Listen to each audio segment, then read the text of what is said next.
ఈరోజు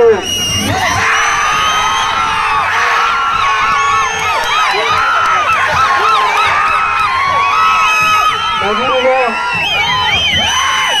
ఆర్కే రోజా గారి నామినేషన్ కార్యక్రమానికి విచ్చేసినటువంటి వైఎస్ఆర్ కాంగ్రెస్ పార్టీ నాయకులకు, కార్యకర్తలకు, వైఎస్ జగన్మోహన్ రెడ్డి గారి అభిమానులకు, నగర నియోజకవర్గ ప్రజలకు, ముఖ్యంగా ఇక్కడికి విచ్చేసిన యువకులకు అందరికీ నా హృదయపూర్వక నమస్కారాలు తెలియజేస్తున్నాను.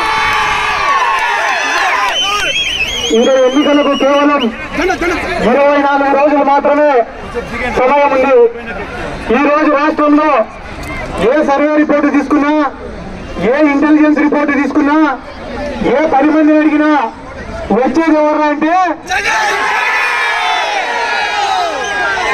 వైఎస్ జగన్మోహన్ రెడ్డి గారని చెప్తున్నారు. నాకు ఆర్కే రోజా గారంటే చాలా అభిమానం, గౌరవం. నా వంతుగా నా మద్దతు వెళ్తామనే ఉద్దేశంతోనే ఈ రోజు నగిరికి రావడం జరిగింది. వైఎస్ఆర్ కాంగ్రెస్ పార్టీ మహిళా విభాగం అధ్యక్షురాలుగా 6 సంవత్సరాలు పనిచేసినారు ఆర్కే రోజా గారు. 2 సార్లు ఎమ్మెల్యేగా, మంత్రిగా మీ అందరి అభిమానంతో, మీ అందరి సహకారంతో మన రాష్ట్ర చరిత్రలోనే ఆర్కే రోజా గారికి ఒక ప్రత్యేకమైన గుర్తింపుంది. ఏ రాజకీయ నాయకుడికైనా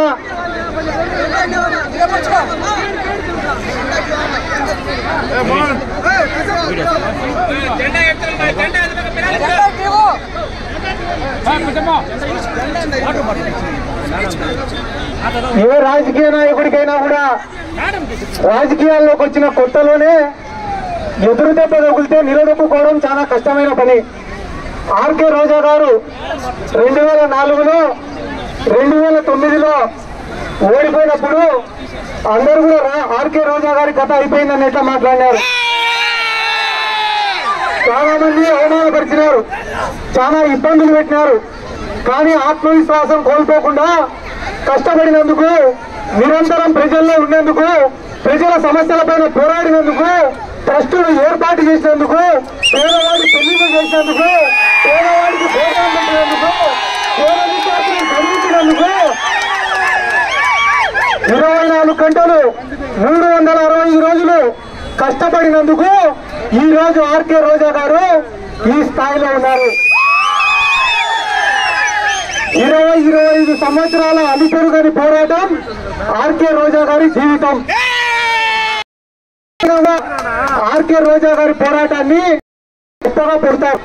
20 ఏళ్ళు పోరాడితే దాన్ని ఒక పోరాటం అనే ఒక అర్థం ఉంటుంది. కానీ మన రాష్ట్రంలో పవన్ కళ్యాణ్ అని ఒకడు ఉన్నాడు.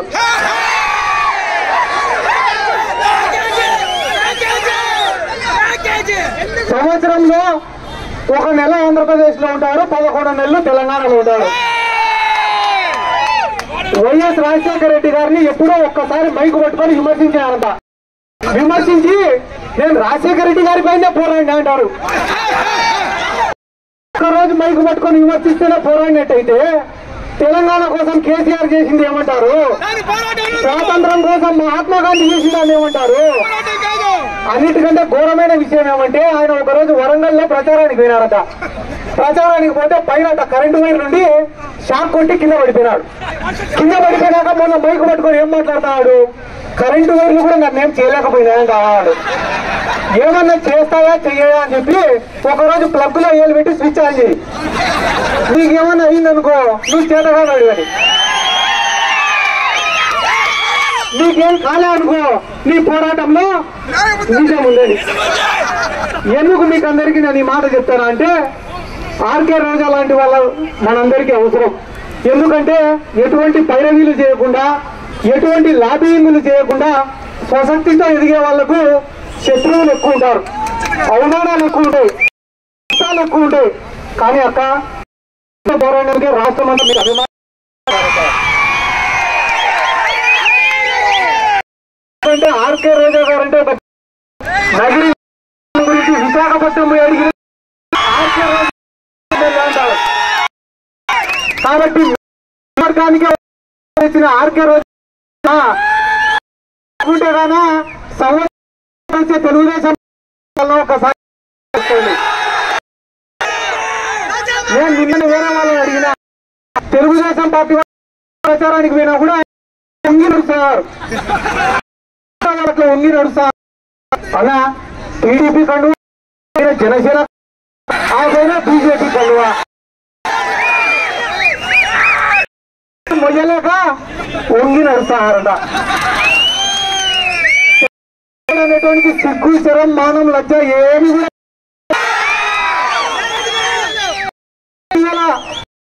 ఏమో రే కేడినా అన్నాడు.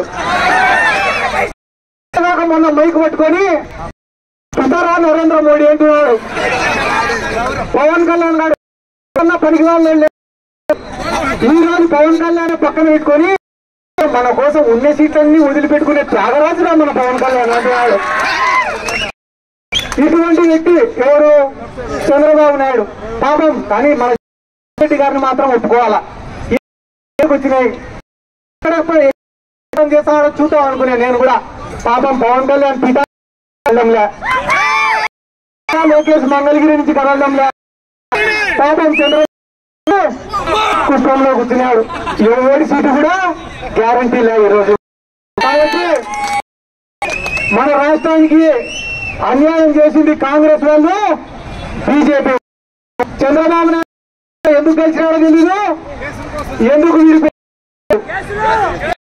కేసుల కోసం ఇప్పుడు గెలిచినా, కేసుల కోసం 14 కలసడం మాత్రమే కాదు, ఇద్దరు పిల్లల్ని కూడా కన్నాడు. కేంద్రంలో 2 మంత్రి పదవులను తెలుగుదేశం వాళ్ళు తీసుకున్నారు, రాష్ట్రంలో 2 మంత్రి పదవులను బీజేపీ వాళ్ళకి ఇచ్చినారు. బాగా కలిసి తిరిగినారు, ముద్దులు పెట్టుకుంటూ తిరిగినారు, కాపురం చేసి ఇద్దరు పిల్లల్ని కూడా కన్నారు. కానీ ఏమైందో ఏమో తెలీదు, ఉన్నట్టుండి విడిపోయినారు. విడిపోయిన తర్వాత 5 ఏళ్ళు తిట్టుకున్నారు, కొట్టుకున్నారు, అన్ని చేసుకొని మళ్ళీ ఈ రోజు ఉన్నట్టుండి బీజేపీతో కలిసిపోయినాడు ఈ నారా చంద్రబాబు నాయుడు. అన్న ఒక్క విషయం గుర్తుపెట్టుకోండి, ఈ ప్రజాస్వామ్యంలో ప్రజలు కానీ ఒక మనిషిని మంచి అని అనుకుంటే ఏం లేనోడైనా కూడా గెలిపిస్తారు. ఈ ప్రజాస్వామ్యంలో ప్రజలు ఒక మనిషిని చెడ్డోడు అనుకుంటే వాడు ఎంత పెద్దోడైనా వాడిని ఓడగొడతారు. నిజంగానే చంద్రబాబు నాయుడుకి ఆయన పైన నమ్మకం ఉంటే ఒంటరిగా రావచ్చు కదా. తెలంగాణ రాష్ట్రంలో ఒక పక్కన రేవంత్ రెడ్డి నిలబడినాడు, ఒక పక్కన కేసీఆర్ నిలబడినాడు. ప్రజలు రేవంత్ రెడ్డిని ఓడగొట్టారు, కేసీఆర్ ఓడగొట్టాడు, ఒక సామాన్యుడిని గెలిపించినారు. ఎందుకంటే ప్రజలకు ఏది మంచి ఏది చెడు అనేది తెలుసు కాబట్టి. మన రాష్ట్రంలో కూడా చంద్రబాబు నాయుడుకు నిజంగానే నిజాయితీ ఉంటే ఒంటరిగా రావచ్చు కదా, రాడు. ఏ రోజు కూడా చంద్రబాబు నాయుడు నన్ను చూసి ఓటేయండి, నేను చేసిన పనులను చూసి ఓటేయండి అని అడగడు. మోడీని చూసి నాకు ఓటేయండి, పవన్ కళ్యాణ్ చూసి నాకు ఓటేయండి. వాళ్ళని చూసేదానికైతే వాళ్ళకే చేస్తాను కదా, నీకెందుకు వేయాలి ఓటు?